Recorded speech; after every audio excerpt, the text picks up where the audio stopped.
Boa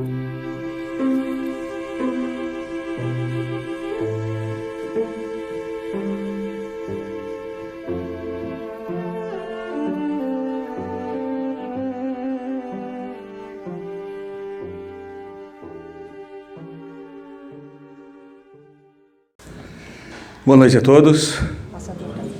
Tá. Que Jesus nos oriente e nos ilumine hoje e sempre. O texto de hoje é um convite a vocês, né? Esse texto é o texto de Mateus, capítulo 5, versículo 17 a 18. E por coincidência, é o primeiro capítulo do Evangelho segundo o Espiritismo. Eu não tenho tempo de ler o Evangelho, então eu estou trazendo para vocês o primeiro capítulo. O primeiro pontapé eu estou dando. Agora vocês continuam, né? Nós vamos falar um pouquinho do que quer dizer essa parábola de Jesus, eu não vim destruir a lei. O que ele quis dizer com isso, para quem foi, né? Em que condição foi isso? E para falar um pouquinho disso, nós temos que falar das revelações. Antes, porém, nossos comerciais, né? São as palestras da USE na região nos próximos meses. O seu Luiz Guimarães, como a Célia já falou, que é neste sábado, muito importante o tema, ação e reação, né? Eu vou comentar uma coisa na hora da palestra, né, sobre as pessoas temerem a Deus, né? Ação e reação explica isso. E aí a nossa 26ª Feira do Livro, no dia 31 de julho a 4 de agosto, na Livraria Espírita Allan Kardec. Convido a todos, né, vai ter evento para evangelização, vai ser muito legal. E no dia 27... o sermão profético de Jesus e o Apocalipse de João. Um seminário interessante, né? O tema é muito... às vezes a gente lê o Apocalipse e não entende. Bem, entrando no nosso da noite aqui, no nosso estudo, vamos falar um pouquinho das 3 revelações, Moisés, Cristo e o Espiritismo, né? Então foram as 3 revelações, né? E a parábola de Jesus é a seguinte, não penseis que vim destruir a lei ou os profetas, não vim para destruí-los, mas para dar-lhes cumprimento. Então, quando Jesus falou isso, né, ele chegou, né, na época que os sacerdotes cumpriam fielmente a lei dos profetas, e vem Jesus, aclamado como Filho de Deus. O que eles pensaram? Nossa, ele vai tirar o nosso trono, né? Queriam acabar com Jesus, né? Então, ele disse que não veio destruir a lei dos profetas, mas dar-lhe cumprimento. Porque em verdade vos digo que o céu e a terra não passarão até que se cumpra tudo quanto está na lei, até o último J e o último ponto. Aí eu faço um gancho com o seminário do seu Luiz Guimarães. Não é ação e reação? O que é cumprir até o último J e o último ponto? Até que a gente pague, entre aspas, tudo que a gente deve aqui. Até que a gente receba de volta tudo que a gente semeou. De bom ou de ruim? Então, muitas vezes a gente pega a Bíblia, lê, nossa, nada, até o último J e o último, nossa, né? O que quer dizer isso? E aí a gente vem para a doutrina espírita e ela explica o que quer dizer isso. Quando foram as 3 revelações, não é? Em 1060 a.C., da fuga, né, do Egito. Então Moisés libertou o povo hebreu do jugo egípcio. Um povo que ficou 430 anos escravizado.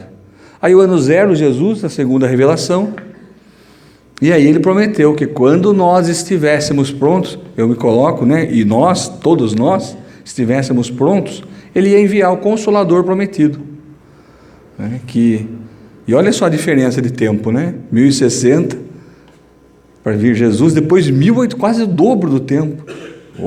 Como a gente demora para ficar pronto, né? E mesmo assim a gente não ficou pronto, deu uma arrumadinha e vamos assim mesmo, né? Então, aí vem a terceira revelação, quando a gente tinha condição de entender o que Jesus queria dizer lá atrás, né? Entender. Agora, pôr em prática 100% é a nossa labuta do dia a dia, né? Então, vou falar da primeira revelação, personificada em quem? Em Moisés, o primeiro médium que se tem notícias, né? Ele recebeu um download dos 10 mandamentos diretamente de Deus. Bem, agora trazemos a doutrina espírita. Deus não ia falar com um ser humano como nós, né? Então o que acontece? A gente conhece no livro dos Espíritos a hierarquia dos Espíritos. Os mais elevados vão passando as instruções aos um pouco mais elevados que nós, que passam a nós, encarnados. Então, que espírito que me assiste? Às vezes a gente ouve, no trabalho mediúnico eu falei com São Pedro. Nossa! Né? Será que São Pedro não tinha outra coisa para fazer que vir falar com a gente? Então a gente sabe como é que funciona isso. Então, Moisés não falou com Deus, falou com uma espiritualidade um pouco mais avançada que trouxe essa informação. Eu trouxe um pouquinho de um texto fora do texto espírita para a gente ver o que ele fala, né? Segundo as escrituras hebraicas, a lei foi dada por Deus através do patriarca Moisés, tendo sido os 10 mandamentos escritos em tábuas de pedra pelo próprio dedo de Deus no Monte Sinai, a tábua dos 10 mandamentos. Vá negar isso para uma pessoa crente, que crê nisso, né? Então, vamos deixar assim. A gente estudou, entendeu como que se dá essa informação que veio até nós, como é que foi gravado, né? Segundo os historiadores, a lei mosaica não apresenta nenhum elemento novo, né? Então ele não criou isso, já existiam leis. Para que servem leis? Para segurar o povo, para orientar, né? Então já existiam leis, ele não criou nada novo, né? A maior parte de seus elementos, adaptações e transcrições encontradas em documentos, códigos legislativos e morais, né, mais antigos, como aqueles utilizados pelos egípcios, né, o livro dos mortos. Então já tinha lei no livro dos mortos. Os hindus, o código de Manu, os babilônicos, a lei de Talhão, que é o olho por olho, dente por dente, né, e outras civilizações do Crescente Fértil, o código de Hammurabi. Então existiam já leis morais. Então os 10 mandamentos são códigos de conduta, códigos morais. Criados para quem? Para um povo rebelde. Não rebelde por vontade deles, mas eles ficaram 430 anos sob a chibata dos egípcios. O que eles iam fazer? Ficar rebeldes, né? Muitos até viraram politeístas, os egípcios eram politeístas, né? Então, aquele povo hebreu, que é o povo escolhido por Deus, né, que já tinha aquela pompa por isso, acabou se misturando com os egípcios. Alguns perderam isso, né, e viraram politeístas. Então, Moisés precisou de um código, né, para segurar aquele povo. Então trouxe esse código moral. Então no Ocidente, nós, né, aqui no Ocidente, não conhecíamos tanto essa lei, né? Moisés era totalmente desconhecido até o cristianismo. Foi divulgado isso com o cristianismo, com a crescente onda dos romanos que se apoderaram da doutrina do Cristo, né, que no começo eram os homens do caminho, e na época de Paulo mudou para os cristãos, né, os seguidores do Cristo, né? E aí isso aí popularizou os 10 mandamentos, Moisés, e aí isso aí foi tomando conta do mundo, e aí foi sendo divulgado. Mais de Moisés, né? Há 2 partes distintas na lei mosaica: a lei de Deus, promulgada no Monte Sinai, e a lei civil disciplinar. Então tinha a lei de Deus, a punitiva, a que nós tínhamos que ter medo, nós naquela época, né? Tínhamos que ter medo, né? E a disciplinar estabelecida por Moisés. Uma é invariável, a lei de Deus ela é igual em todo lugar, né? E a outra é apropriada aos costumes e ao caráter do povo, e se modifica com o tempo. É como a nossa lei, nosso código, né, civil. A cada tempo ele tem que ser reformado. Está faltando uma reforma, né? Mas cada parte do mundo, por exemplo, as mulheres daqui, se saíssem daqui agora e fossem lá para o Oriente Médio, o que aconteceria com elas? Seriam presas, porque não pode usar esse tipo de roupa, né? Então são as leis daquele povo. Para nós está tudo ok, mas para eles é um crime. Então ela se modifica com o caráter do povo e conforme o passar do tempo. Então essa lei tem 2 partes, a lei mosaica, né? Então a lei de Deus está formulada nos 10 mandamentos a seguir, né? Então creio que todos conheçam os 10 mandamentos, vou passá-los rapidamente. Amar a Deus sobre todas as coisas, não tomar o nome de Deus em vão, santificar o dia de sábado, honrar pai e mãe, não matar, não cometer adultério, não furtar, não dirás falso testemunho contra o teu próximo, não desejar a mulher do próximo e não cobiçar as coisas do teu próximo, né? Essa é a lei de todos os tempos e de todos os países, e tem por isso um caráter divino. Então isso é mais ou menos igual em todo lugar, né? Todas as demais são leis estabelecidas por Moisés, obrigado a manter pelo temor um povo naturalmente turbulento e indisciplinado, no qual tinha que combater abusos arraigados e preconceitos adquiridos durante a servidão no Egito. Olha lá, então aquele povo, que podia ter sido bom há um tempo atrás, depois dos 430 anos, ficou, né, descontrolado. Então precisaria de uma lei punitiva para segurá-los. E olha só que incoerência, né? Então Moisés sobe lá, vem com os 10 mandamentos, e ele ficou, se eu não me engano, 40 dias. Cadê Moisés? Ah, Moisés não vem mais. Coletaram o ouro de todo mundo e fizeram um bezerro de ouro e ficaram adorando. Qual é o primeiro mandamento? Amar a Deus sobre todas as coisas. Moisés desceu e mandou os soldados dele matar metade da tribo que estava adorando o tesouro. Mas como isso? Que incoerência! Se eu trago um mandamento dizendo não matar, como é que eu... Então, se ele não fizesse isso, ele não segurava aquele povo. Eles não chegariam na terra prometida. Você entenderam o que quer dizer? Que a lei é conforme a necessidade do povo.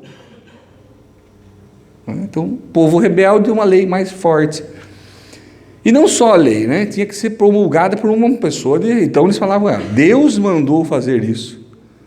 Porque se fosse só Moisés, as pessoas não respeitariam. Mas Deus, vindo de Deus, aí eles aceitavam. Então, aquilo que eu disse, vocês já tem algum colega, algum momento da vida, já disseram isso, eu sou temente a Deus? A gente não tem que ser temente a Deus, a gente tem que ser temente dos nossos atos, ação e reação.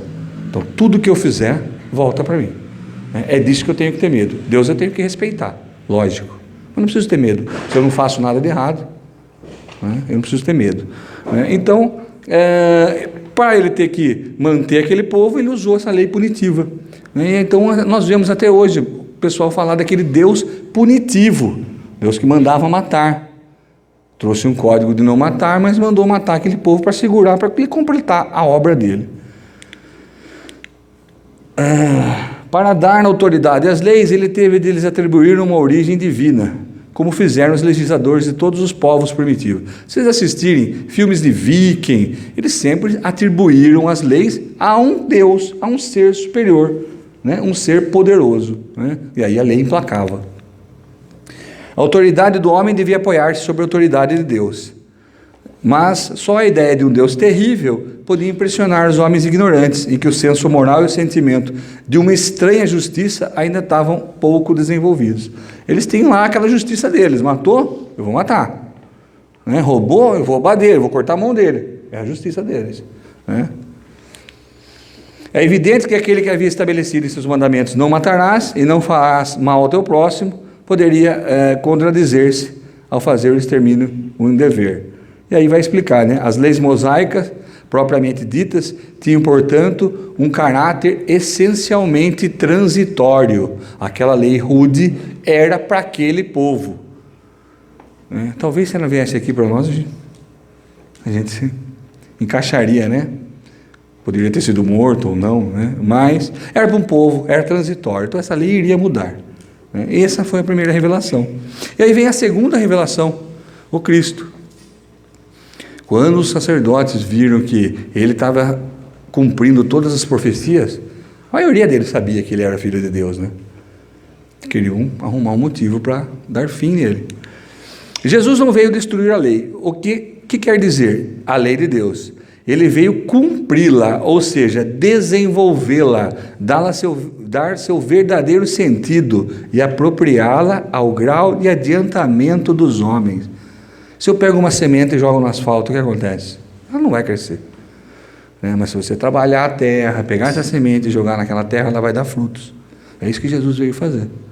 Veio ensinar para nós o que é o amor. E eu sempre comento isso. A gente fala que sabe amar, mas 100% a gente não sabe. Vou dar um exemplo. Eu amo meu filho, mas não amo o filho do meu vizinho, igual eu amo meu filho. Então eu não sei o que é o amor. O verdadeiro amor. Mas tenham calma que nós estamos aprendendo. Nós temos chance ainda. Vamos lá. Então ele veio apropriá-la ao grau de adiantamento dos homens. Eis porque encontramos nessa lei o princípio dos deveres para com Deus e para com o próximo. Então Jesus trouxe uma lei, quando o princípio dela era com Deus e com o nosso próximo. Olha que legal. Ação e reação. Então o que eu fizer para o meu próximo volta para mim. De bom ou não. que constitui a base da sua doutrina. Quanto às leis de Moisés, propriamente dita, ele, pelo contrário, as modificou profundamente no fundo e na forma. Combateu constantemente o abuso das práticas exteriores e das falsas interpretações. Então, ele ia contra muitas práticas exteriores, roupagens, né? Nós vemos em algumas doutrinas roupas vermelhas, não precisa nada disso, né? E falsas interpretações. Colocavam palavras na boca de Jesus para prejudicá-lo, né? Ou falavam e não faziam, né? Então não podia fazê-las passar por uma reforma mais radical do que reduzindo essas palavras: amar a Deus sobre todas as coisas e ao próximo como a si mesmo. Jesus pegou 10 mandamentos e sintetizou em 2: amar a Deus e ao próximo. Se você fizer isso, você está executando os 10 mandamentos. Você não vai matar, você não vai roubar, você não vai ter inveja do próximo, você não vai querer fazer nada para o próximo, não é? Então ele falou, e ao acrescentar, esta é toda a lei e os profetas. Então ele falou que toda a lei dos profetas, tudo que os profetas estavam trazendo, estava sintetizado nessas 2 leis. Por estas palavras, o céu e a terra não passarão, enquanto não se cumprir até o último jota. Jesus quis dizer que era necessário que a lei de Deus fosse cumprida, ou seja, que fosse praticada em toda a terra. Agora eu pergunto para vocês, a lei de Deus já está sendo praticada em toda a terra? Olha quanto trabalho nós temos ainda. Mas como que eu vou fazer essa lei valer lá na África? Não, comece dentro da sua casa. Começa dentro da sua casa. Da sua casa você exporta para o seu vizinho, para o seu trabalho, para o seu grupo de amigos, e aí vai. Não queira fazer muito, né? Alcançar longe sem ter base, né? Então nós temos que começar em casa.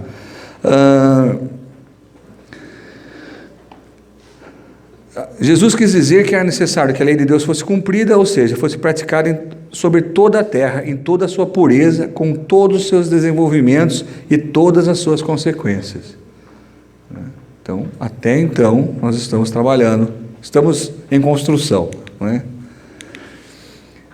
Pois de que serviria estabelecer essa lei se ela tivesse de ficar como privilégio de alguns homens, ou mesmo de um só povo? Então, os hebreus não eram o povo escolhido por Deus? Nossa! Erraram. Os romanos não eram o povo escolhido para justiça? Erraram. Os gregos para inteligência? Erraram, né? Então,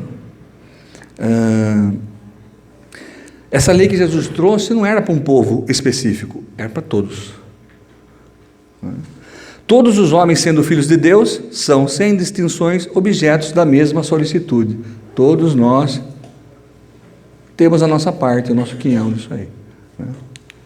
Mas o papel de Jesus não foi simplesmente de um legislador moralista. Ele não veio aqui só falar como deve ser feito. Ele fez. Não deixou nada escrito. Deixou exemplos, né? Sem outra autoridade que a sua palavra. Ele veio cumprir as suas profecias que haviam anunciado o seu advento. Sua autoridade decorria da natureza excepcional do seu espírito e da natureza divina da sua missão. Eu já vi muitas pessoas comentarem que quando foram visitar Chico Xavier, eu não fui, elas sentiam uma paz interior. Então, ao se aproximar de Chico Xavier, aquela energia, imagine de Jesus, não é? Ele veio ensinar aos homens que a verdadeira vida não está na terra, mas no reino dos céus. Ele podia explicar isso naquele tempo para aqueles homens? Já teriam crucificado ele, não tinham dado os 3 anos de pregação para ele. Já teriam crucificado. Não, aqui é uma escola só, nosso espírito é eterno. Imagina ele explicando isso lá atrás. Já teria sido crucificado, né? Ensinar-lhes o caminho que os conduz até lá, os meios de se reconciliarem com Deus, e os advertir sobre a marcha das coisas futuras, para o cumprimento dos destinos humanos. Olha, se a gente analisar isso, verdadeira vida não está na terra, o caminho que conduz até o reino de Deus, as formas de se reconciliar com Deus, advertir sobre a nossa marcha aqui na terra, né? O Espiritismo fala isso, não fala? Olha que interessante. Ele não disse tudo, e sobre muitos pontos limitou-se a lançar o germe de verdade, que ele mesmo declarou não poder então ser compreendido. Ele não pôde explicar, não pôde falar de espírito, né? Ele só lançou o germe, né? Para eles começarem a pensar, né? Falou de tudo, mas em termos mais ou menos claros, de maneira que, para entender o sentido oculto de certas palavras, era preciso que novas ideias e novos conhecimentos viessem a dar-nos a chave. Olha só, ele está falando que o nosso intelecto devia estar um pouquinho mais evoluído para que a gente pudesse entender isso. E quando que o nosso intelecto foi ficar um pouco mais evoluído? Então, essas ideias não podiam surgir antes de um certo grau de amadurecimento do espírito humano. Olha lá, levamos 1854 anos para amadurecer. Ô, frutinha dura de amadurecer, hein? A ciência devia contribuir poderosamente para o aparecimento e o desenvolvimento dessas ideias. Era preciso, pois, dar tempo para a ciência progredir. Olha que interessante. E quando aconteceu isso? Na Revolução Industrial, na França. Precisou a ciência. O que Kardec fez? Kardec era um pedagogo muito famoso, né? Ele precisou estar pronto para receber as informações dos espíritos e usar a verdade concordante. Ele enviava uma pergunta a vários médiuns e as respostas que viessem todas iguais, ele colocava na obra. Se uma resposta estivesse diferente, ele tirava. Então, isso é ciência. Então, enquanto a gente não estivesse pronto para fazer experimentos, ele era um estudioso do magnetismo. Depois ele foi estudar as mesas girantes e foi ver que tinha um fenômeno inteligente. Então, só pessoas dotadas do intelecto poderiam fazer isso, codificar a doutrina espírita. Mas só Kardec conseguiria fazer isso? Não. Tinha uma fila de escolhidos. Leon Denis seria o próximo. Se vocês forem assistir o filme de Kardec, fala isso. E aí vem a terceira revelação. Estamos prontos. E aí vem o Espiritismo. O Espiritismo é a nova ciência que vem revelar aos homens por meio de provas irrecusáveis. O que são provas irrecusáveis? A gente ouve muito no trabalho mediúnico, né? Eu venho de uma cidade pequenininha, Rafar. A comunicação de lá era um senhor que morava na casa tal. Então, os médiuns, que têm os seus 70, 80 anos, conheciam o pai, né? Conheciam aquele espírito. Quando passou aqui para... O que são espíritos? São almas, né? Nada mais são que pessoas que já viveram aqui e desencarnaram. Então, eles tinham trejeitos. Um gostava de uma certa cadeira na varanda da casa dele, toda tarde ele sentava, esperava o pôr do sol. Então, eram as provas irrecusáveis. A existência e a natureza do mundo espiritual e suas relações com o mundo material. Então, o Espiritismo veio mostrar que existe vida após a morte, que existe um mundo espiritual. E a relação desse mundo nosso aqui material, que nos prende, nos envolve, com o mundo espiritual. Ele nos mostra esse mundo, não mais como sobrenatural. O que a ciência não entende, ela coloca para o lado do sobrenatural. Agora que ela está aceitando a quinta essência. O que é a quinta essência? Fluido cósmico universal, que forma tudo, que nos forma os materiais, tudo, né? Mas, pelo contrário, com uma das forças vivas e incessantes, atuantes da natureza, como fonte de uma infinidade de fenômenos até então incompreendidos. Então, você não entende aquilo, você coloca como, você taxa de sobrenatural, né? E por essa razão, rejeitados para o domínio do fantástico e do maravilhoso, né? Existem algumas pessoas que preferem ver espíritos, não seguir. Feliz daquele que acredita e não vê, né? Mas aposto com vocês, se um espírito materializar aqui, não vai ficar muita gente aqui, né? E vai uma debandada geral.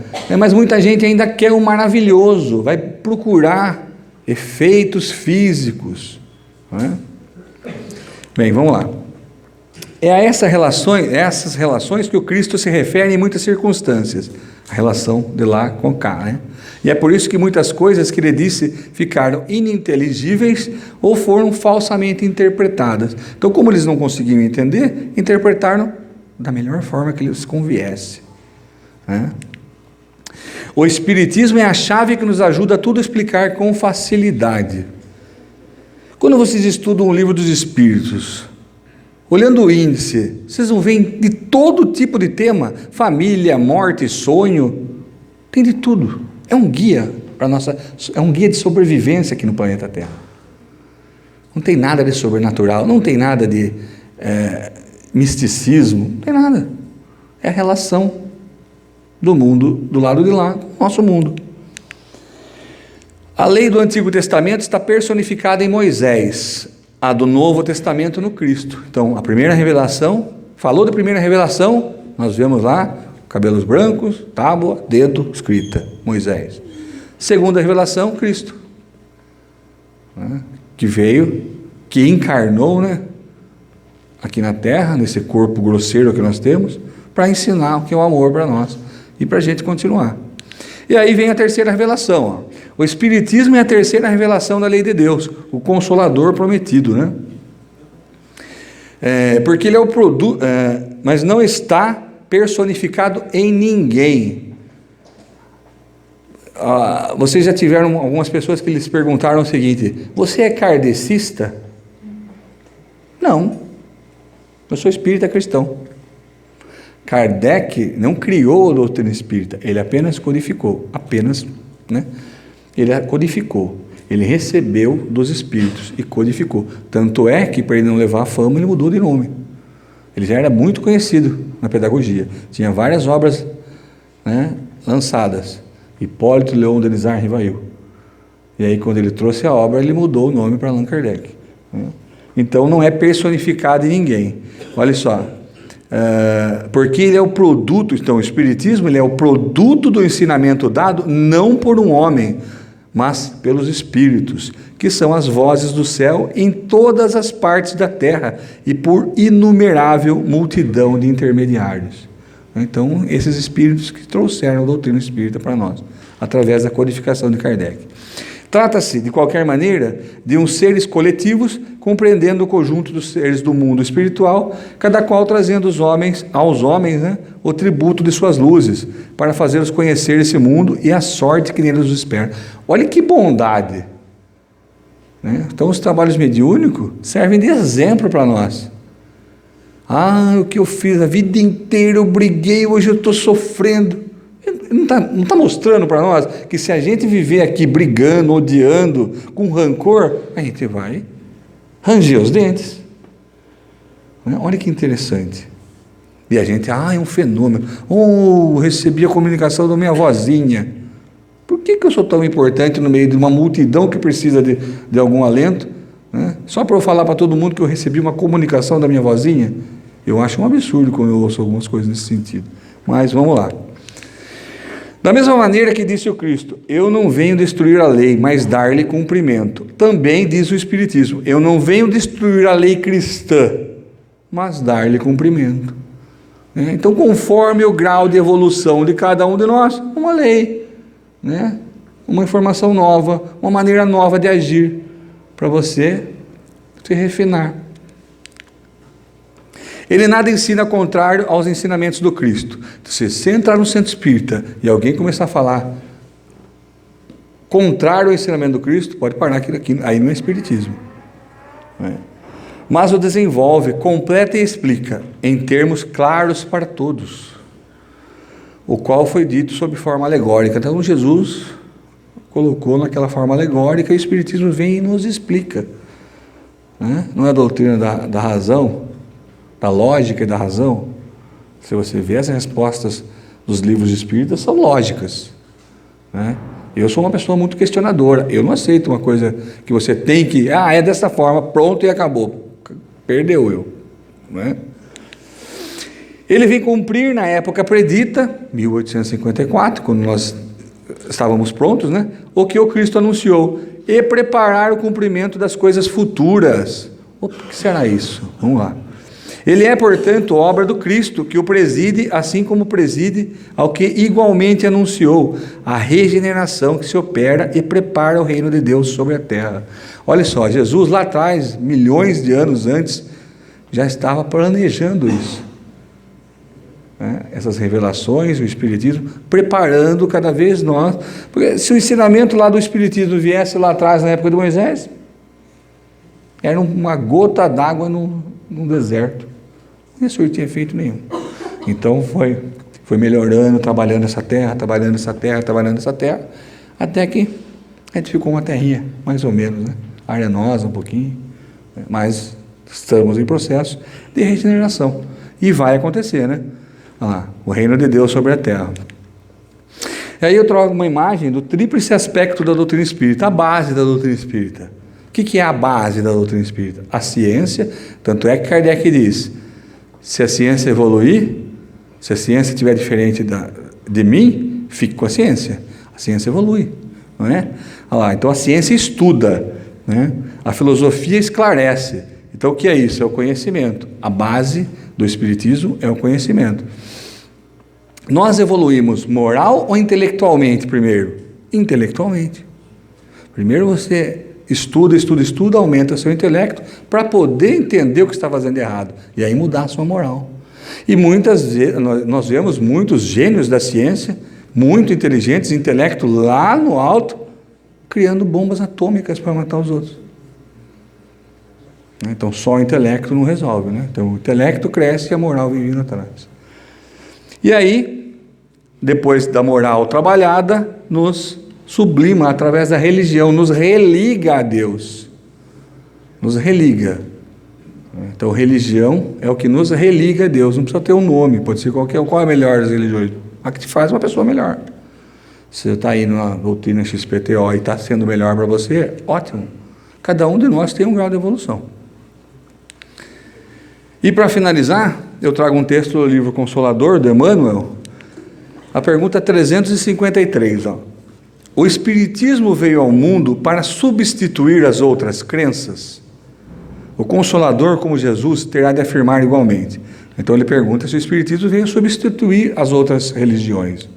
Olha só, eu não vim destruir a lei. O Espiritismo não pode guardar a pretensão de exterminar as outras crenças, parcelas da verdade que a sua doutrina representa. Exatamente. Então, cada uma dessas crenças é uma parcelinha da verdade do Espiritismo. Cada uma delas tem alguma coisa boa, né? Algumas têm bastante coisa boa, né? E está indo no caminho, né? Cada um na sua velocidade. Mas sim, trabalhar para transformá-las, elevando-lhes as concepções antigas para o clarão da verdade imortalista. Então o Espiritismo tem que trabalhá-las para trazer para elas, explicar para elas que nosso espírito é imortal, que a gente não morre e não fica lá esperando Jesus. Imagine, a hora que Jesus chegar, que bagunça, vai acordar todo mundo. Onde vai ficar todo mundo? Não é? Então, muita gente pensa que é assim, morreu, fica dormindo. Não é? A missão do Consolador tem que se verificar junto das almas e não ao lado das glórias efêmeras dos triunfos materiais. E nós aqui somos envolvidos por isso, triunfos materiais. Então a missão do Consolador é na nossa alma, é tesouro para a nossa alma. Esclarecendo o erro religioso onde quer que ele se encontre e revelando a verdadeira luz pelos atos e pelos ensinamentos. O espiritista sincero, enriquecendo os valores da fé, representa o operário da regeneração do templo do Senhor, onde os homens se agrupam em vários departamentos ante altares diversos, mas onde existe um só mestre, que é Jesus Cristo. Olha que legal. Vários altares, né? Altares diversos, não importa o nome, desde que a moral seja a mesma, né? No futuro nós teremos só um pastor e um só rebanho, né? E nesse andar da carruagem nós estamos vendo algumas religiões darem uma modificada, aceitarem muita coisa que o Espiritismo traz como verdade, né? Então nós estamos vendo esse avanço. Olha que bom. Mas vai ser assim? Nós vamos chegar a ver isso? Talvez não, né? Então eu deixo para vocês esse resuminho aí do primeiro capítulo do Evangelho do Espiritismo e convido a todos a lerem as instruções dos Espíritos, que lá explicam um pouquinho mais o que nós trouxemos para vocês hoje aqui. Eu quero agradecer a todos e que Jesus permaneça vivo no coração de todos nós, hoje e sempre. Que assim seja.